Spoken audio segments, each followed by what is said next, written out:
So we're changing up the format. So usually I do it with the show in the form of video, but for people like Drake and others, it is going to be done with. It's going to be.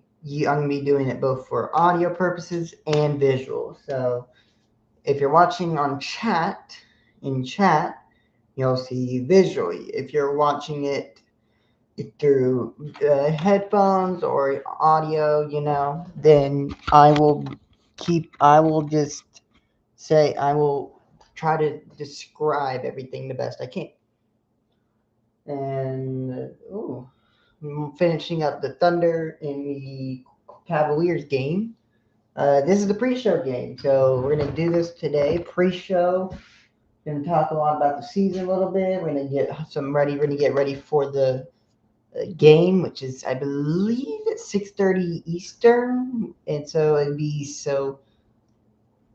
uh, 7 o'clock Eastern, 6:30 Central.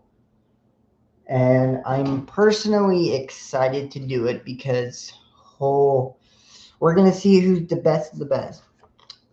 As always, let's go over and talk a bit about. So we're gonna talk about some stuff, including the transfer portal, real quick. Listening to it through audio as well. So again, this will all be posted for audio as well. So let's say you're working out, you're editing, you're doing something. Everything will be articulated through my mouth. And if you ever join in visually with chat, yeah. So Drake, like I said, this is going to be both audio and visual. So for instance, if you're editing like you are now, or you're doing something like that, then I'm going to articulate things as an audio file. And then if you're in chat and you're like me, you're joining in chat, then you get to see everything on the screen. But it's gonna be a new format, but I figured it's the best of both worlds because I know a lot of people will be out doing stuff who want to tune in. So yeah. So get ready to hear my voice for the next 40 minutes. If if we don't even get further than that. Okay, we're going to talk about so we're going to talk a little about transfer portal stuff and all that real quick, and then we're going to get into the game stuff. So I scheduled it in segments. We're going to talk about all the transfer portal stuff that has happened, the major stuff that is, because there's so much other stuff.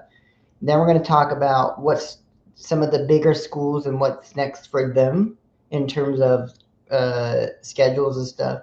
And then we'll end it off with the national championship preview, our final take on it. It's gonna be so much fun, and I'm excited. Okay, let's pull out the good old. Let's pull out the red folder here. So if you're listening through your headphones and stuff, this is my ISFA folder. It's important stuff. So what this is it's all my stuff for the Prevo show and all that. And so yeah, keep that right there. And as we speak, the Thunder looks like they're going to hold on and beat the Cavaliers. So the Oklahoma City Thunder will be still the number one team in the West Conference. And I'm watching NBA. I guess I got too bored of football, and I'm watching the NBA because the Thunder exists.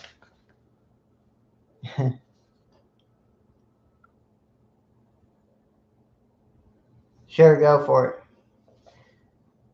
Just join back in whenever you just. Yeah, sure, cool, perfect. I'm gonna still do my show, but thank you for letting me know. We got the national stuff here.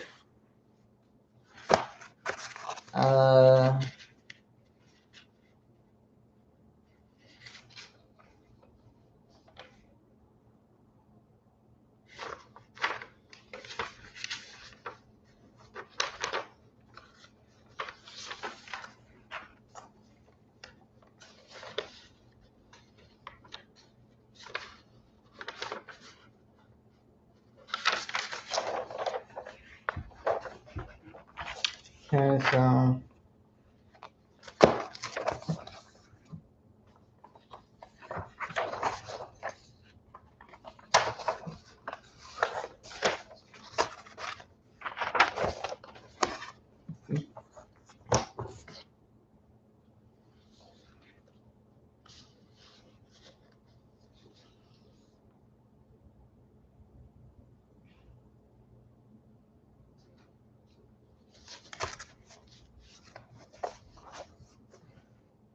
Okay, so I finally got that taken care of.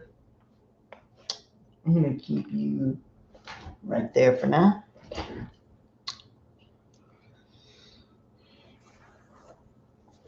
Pull you out.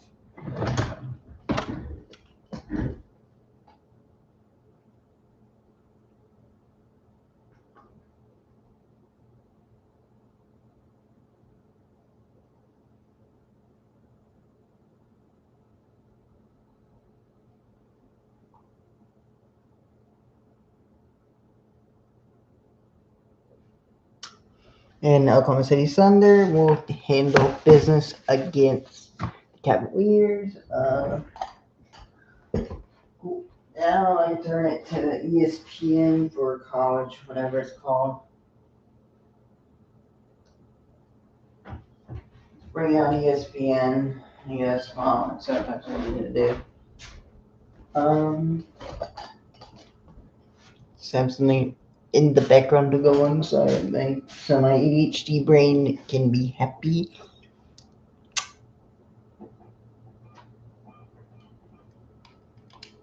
Okay. So, whoop-de-doo.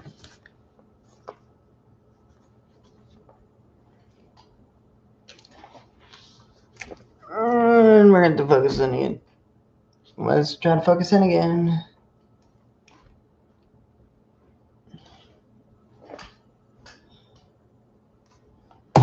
Or not.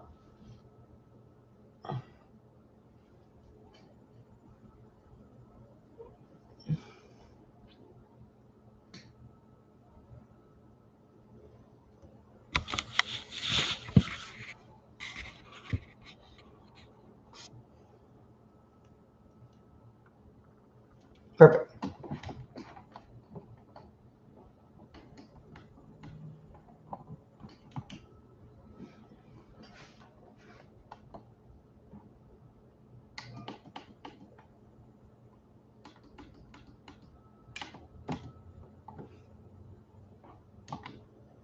Alright.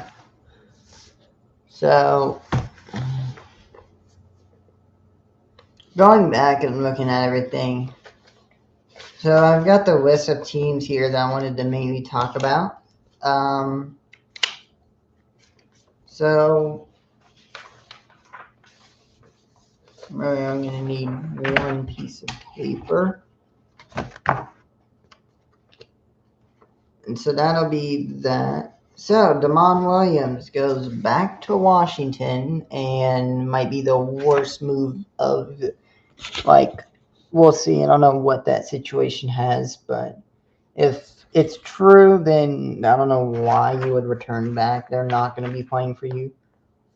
But it's weird. That situation's weird, and yeah. Also, Sam Levitt's going to be fucking. Nebraska gets fucked. So, a lot happened. I'm going to cover the major stuff. Lane Kiffin seems to have found his guys, so we'll see what happens, see what he does. But it appears that Lane Kiffin has officially got his team ready.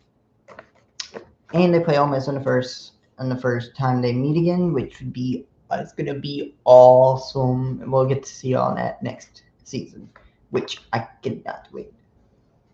So yeah.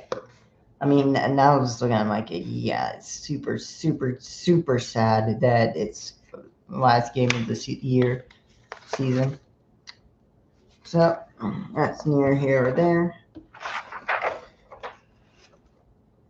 I'm just gonna take that segment. That'll be its own show, probably in the off season once we're done. Maybe next week I might do a show about it. I'll just do a show next week, covering all the transfer portal stuff, get some stuff taken care of. So yeah, let's just go ahead and talk about this. So there's the first three teams on the list here is pretty self-explanatory. Ohio State,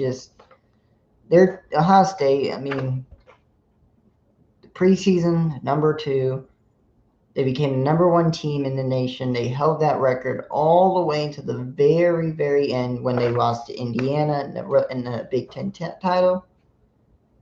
And you would expect, and then nothing really happened. They just switched spots. One went to two went to one. And then they play Miami, and I guess that was the Miami and A&M was a foreshadowing. And graduation dramatic. So the transfer portal stuff, like I said, that'll be covered in maybe next week. I'll do a small show about it because there's so much to talk about it. I wish I could cover it all in this, but I'm gonna get to the major stuff, and then of course my final preview of the national championship. Indiana and Miami, 6:30 Central Time, 7 o'clock Eastern. We'll be streaming it on YouTube, and it'll be the last stream of the season. And in the off season, we'll have a bunch of stuff, including the transfer portal. But yeah, we'll talk about Oklahoma and Oklahoma State and where they're at now in a moment. But like I was saying with Ohio State, I mean, preseason number 2, you take the number 1 spot, and then you go all the way to the very end, and then you switch spots with Indiana. So from 1 to 2, 2 to 1, and then you get destroyed by Miami, which I guess we didn't really know how bad that O-line was for Ohio State. Then again, their schedule only consisted of 2 top-ranked opponents, Penn State and Oregon. I mean, Penn State and Michigan.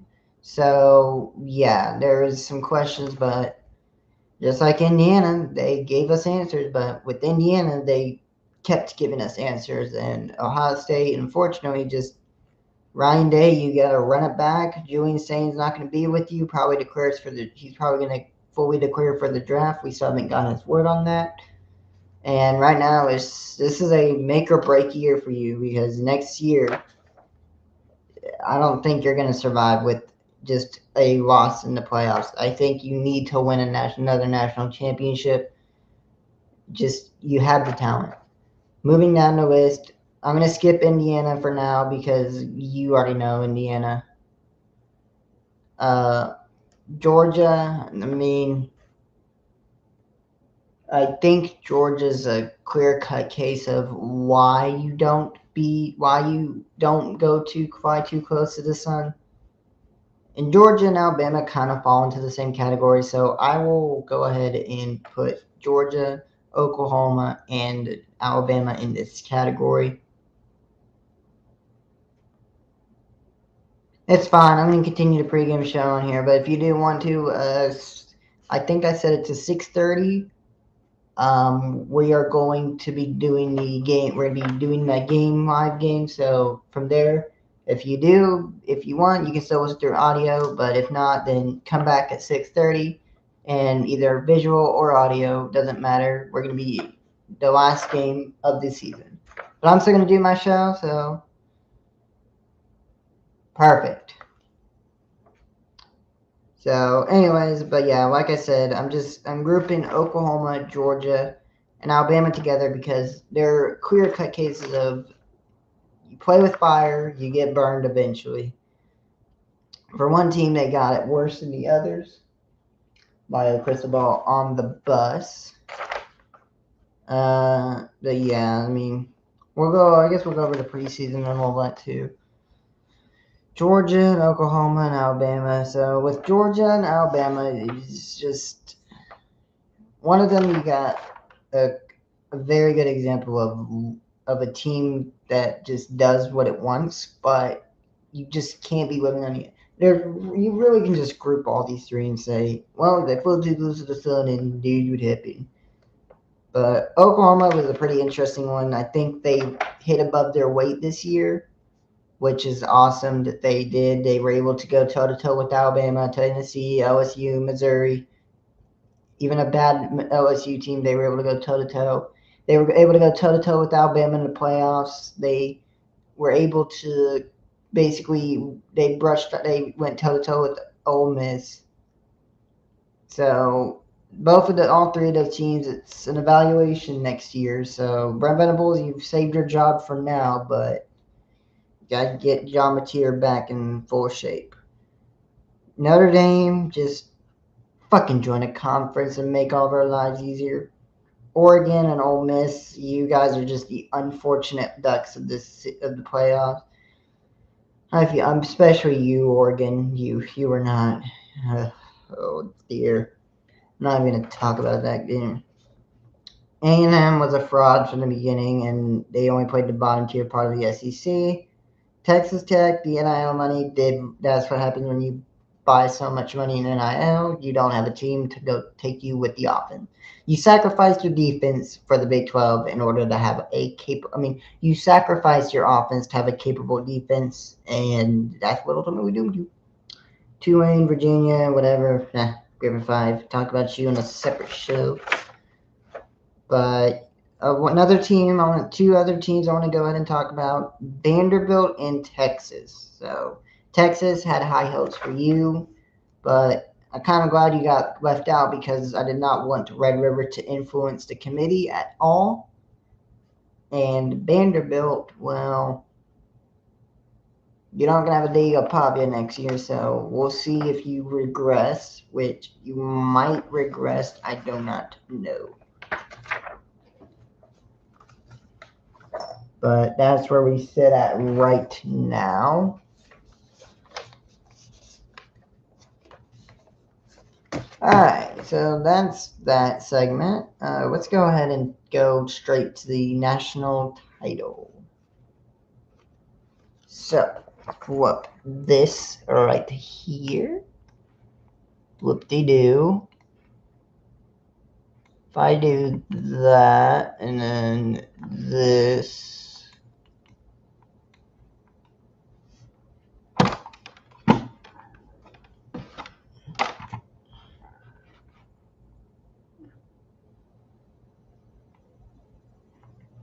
ESPN. I wanted to just take you through Indiana's schedule real quick. Again, you already know about this stuff here, which is like I said, everything's still the same, wins and all that, but I'll give you my final prediction. But first, I wanted to take you welcome to the world of college football, kids. College football. All right, let's go. I'm going to read it from week, but in 2009, Indiana State 73-0. Illinois 63-10. Iowa 20-15. Oregon 30-9. 58-13. UCLA 56-6. Maryland 55-10. Penn State 27-24 was the only close game. Wisconsin 31-7. Purdue 56-3. And then Ohio State was their only close one. And then Alabama 38-3. And then Oregon. Chick-fil-A Peach Bowl. We definitely got some Chick-fil-A 56. So suffice to say, yeah, don't fuck with Indiana. Going back over to Miami. Let's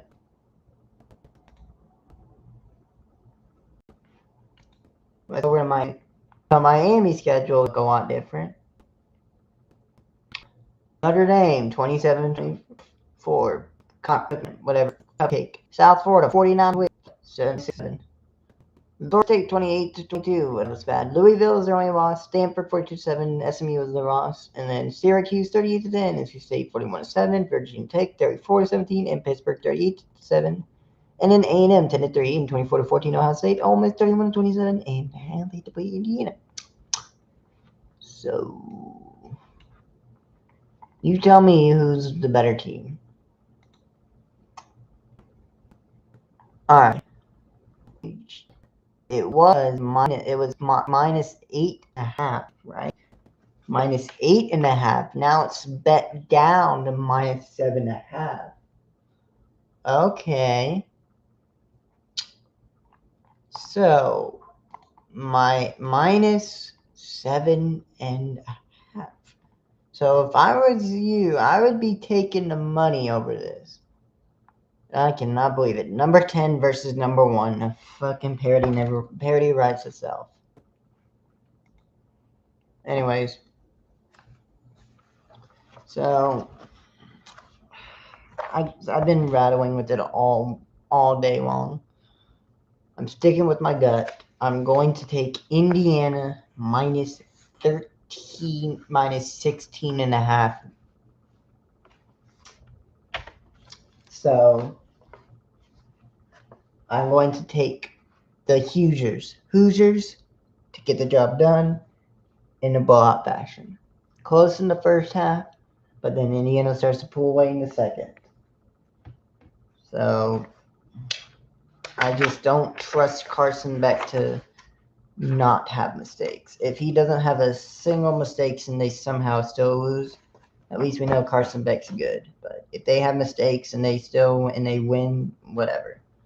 But the one thing they can't have is if Carson Beck does make mistakes and they lose off of those mistakes, well, kiss to you goodbye for that day, for that year. But anything has told me in parody that Indiana's right now the team of destiny, the team to win it all. And honestly, I can't blame anyone. But you rattle with this a lot because you have on one hand you have a team that just goes, who's next? Check mark, check mark, check mark, check mark, check mark, check mark, check mark, check mark. And they just keep going and going and going until they have reached the end of the line, until they reach the end of the line. And the end of the line would be the, well, college football national title. Marcus Freeman's joining ESPN, of course he is. Son of a bitch, he is. God fucking damn it. Son of a bitch. Bro, Marcus Freeman, hopefully it's not you that orchestrated all the fiasco with Notre Dame. If it was, then God forbid, you're not going to be forgiven by me. You should be ashamed to be on there in front of everyone like that. I mean, the last time they met was in 1996, so who might have judged? Game Nick Saban. Shouldn't even. Whatever. I don't care. Yeah, so off with the notes here.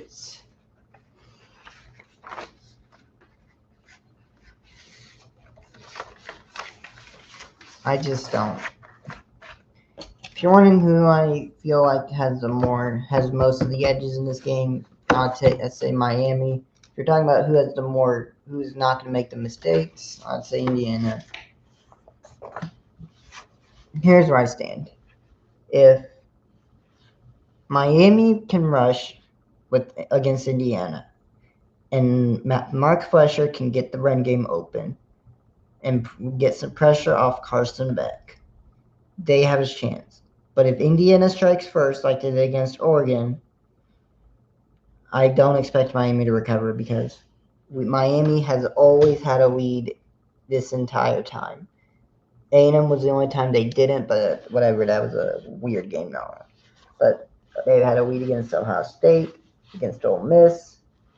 They had a lead against, so they had a lead against Ole Miss and Ohio State. And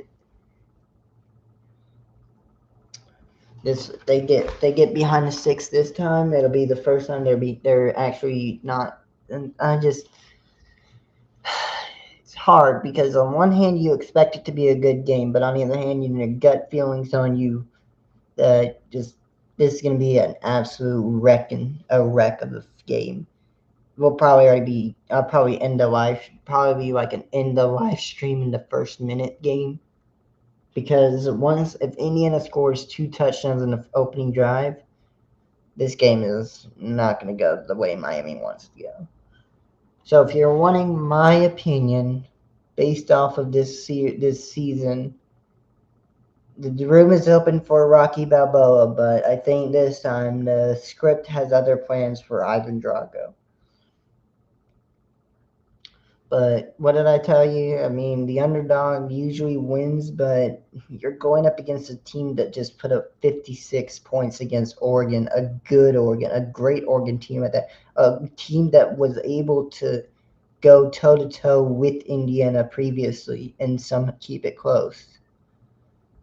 I just feel like Miami's going to play it close in the first half, and then Kirksonetti's just going to go full on Terminator mode and take over from there. The key is going to be if they can stop Robinson, Ruben Bain, and Mark Fletcher. If Indiana can do that and get to Carson Beck, this game could very well be over in the first quarter.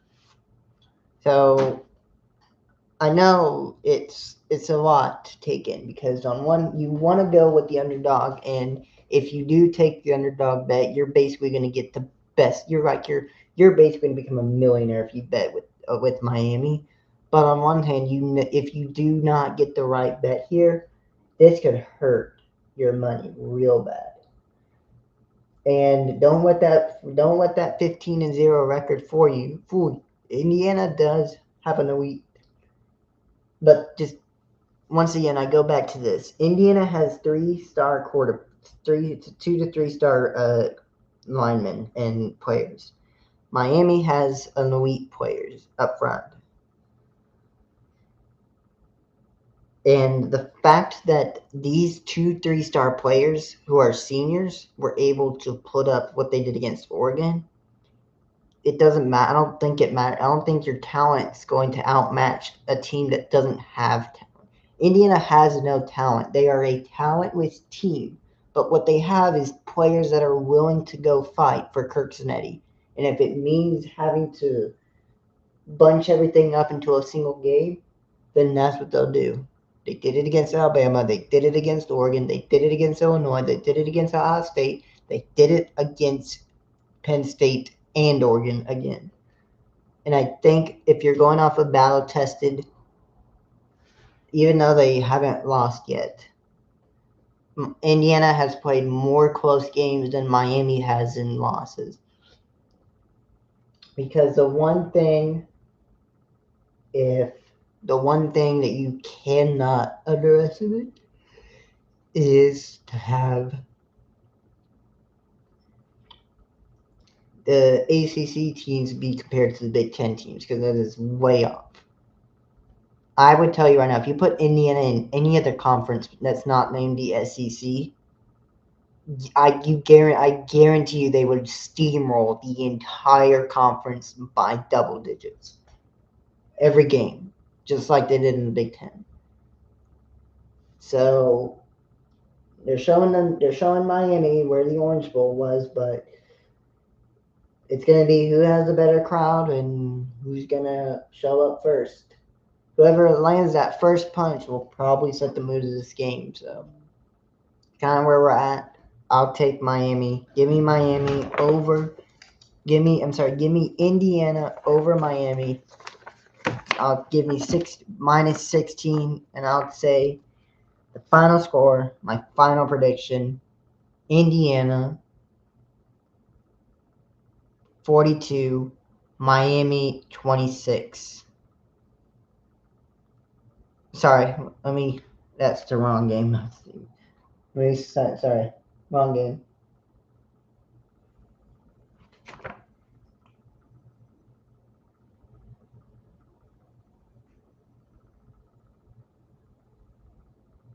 All right, well, give me Indiana 34, Miami 14. Indiana covers the minus 16, minus 7.5. That's it. See you guys at 6:30. And as always, love college football all. I'll see you guys at 6:30 for the game to decide them all.